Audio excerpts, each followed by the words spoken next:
I got nightmares in my head, I fear thoughts build up until I can't hear. That my mind fills up into a creature, and it haunts me somewhere much deeper.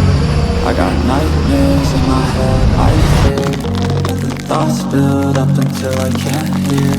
That my mind fills up into a creature, and it haunts me somewhere much deeper. Hello and welcome to True Crime Rocket Science, the most authentic voice in true crime. If he's innocent, he should sue. What do you think about that? Well, the effort to demonetize Russell Brand is continuing.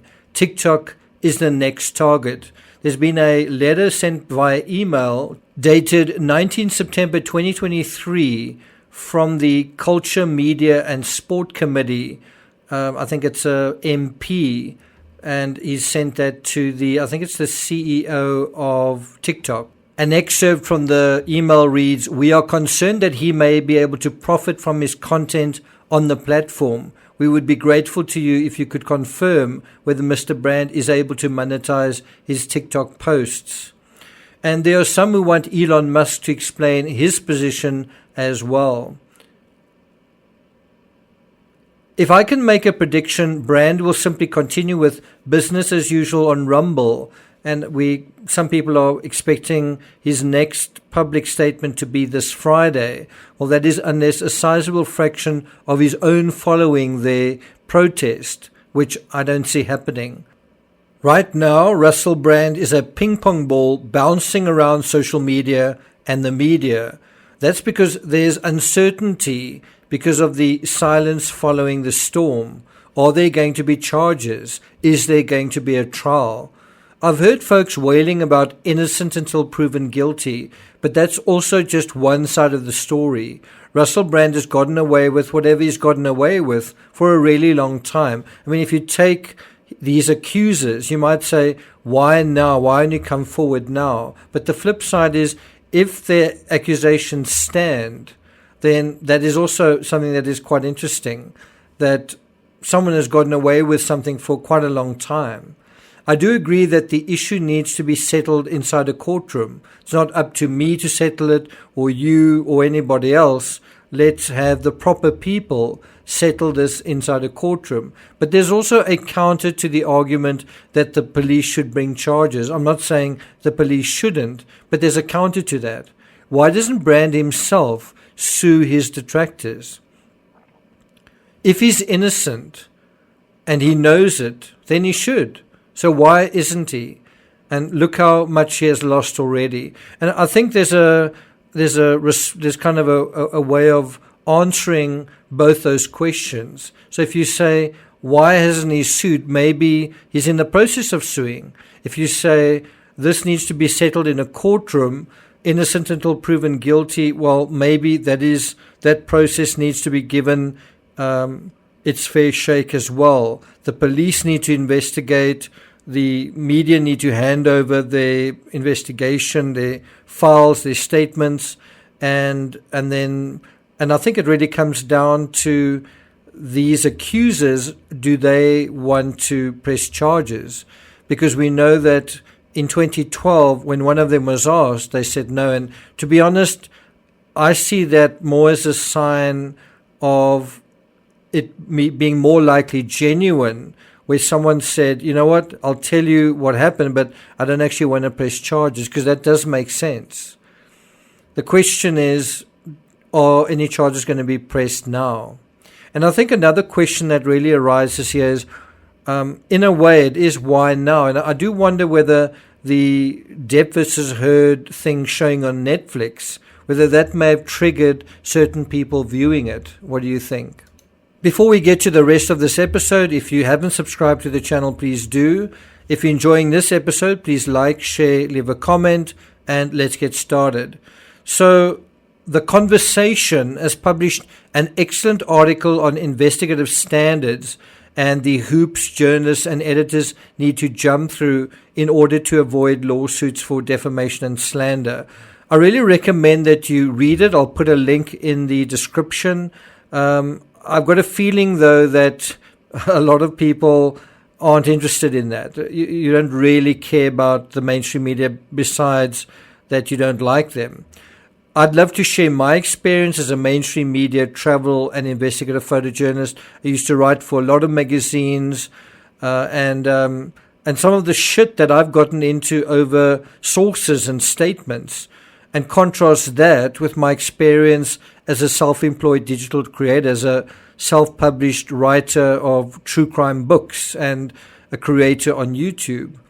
But those who hate or disagree with the mainstream media, I don't think many really care about that argument. I don't really think there's too much caring about credentials either. I mean, so let me ask you, do you care about standards though? I can tell you one of the main differences, and this is speaking from my own experience, between independent YouTubers and reporters, and I'm one of them that's been in both of these fields, is that reporters have got to submit their work to an editor and often a copywriter as well. Often their work is double-checked, sent back with edits or changes, and then finally published if it's deemed acceptable. Independent folks tend to publish on the fly, especially if you're doing a live, with very little second thought or anyone else second guessing their work. In other words, standards for fact checking or anything checking tend to be lower on social media.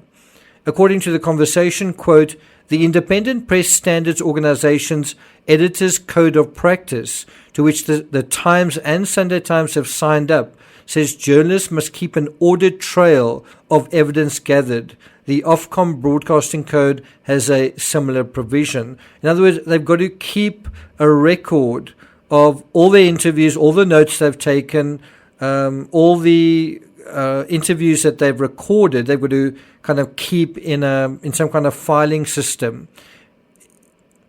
Going back to the article, the journalists in the Brand investigation reportedly interviewed hundreds, not 5 or 6, not a dozen, and not dozens, but hundreds of sources, including friends and relatives of the alleged victims. Also, other comedians, TV and film executives, obviously colleagues, also taxi drivers and therapists. That's quite a lot of people. It has been reported that accusers undertook lengthy interviews and provided information intended to corroborate the allegations. I've also seen some people repeating the statement that what Brand was doing was a quote-unquote open secret, and you can only imagine what that means. Why I find the Russell Brand case quite fascinating is what implications we may see for YouTube, for other channels who misbehave, other creators who misbehave. I've seen a lot of misbehavior and mischief in true crime while I've been covering it. And I wonder if this is the beginning of a kind of reckoning. Has Russell Brand awoken the sheriff? And is he coming to social media town? If this case goes to trial and Russell Brand argues, against his channels, that his channel should be given back to him, and let's say he fails in this bid, or let's say he succeeds, well, this could set important and perhaps valuable precedents for social media as a whole going forward. It might set the stage for minimum standards of accuracy and honesty, and it might set those standards in the United Kingdom. But that might begin this conversation about, this sort of thing. It may also have implications for the owners of platforms to make sure they are in good legal standing in terms of their own users and what they are doing and being appraised of what they are doing and saying. And then this all comes back to whether this is in the public interest or for the greater good or not. And I must say, a lot of the time when I'm looking at some of the activities that I see going on social media and on YouTube, what seems either like someone deliberately lying or manipulating, you sort of wonder, is this in the interests of society? And that is how journalism came about. Newspapers came about to further the public interest, to let the public know what is going on in society. And obviously telling the truth about it, being factual about it. Is that still happening? Is that still being controlled in the way that it maybe needs to be controlled. And I'm all for saying there doesn't need to be any control, any policeman, as long as you maintain certain standards. But to me, the people who need to hold us accountable is you guys. You guys need to remember those standards. And so who knows, perhaps this will be the legacy of the Russell Brand case, that we are reminded of certain standards of duty and care as broadcasters, as people who need to think critically about the people we listen to. And we need to have critical conversations about the information that we share and believe in. What do you think? Anyway, we come back to the question, should Russell Brand sue? If you agree that he should, why do you think he hasn't? And if he hasn't, do you think he still will? Thank you for listening, and I'll see you guys next time.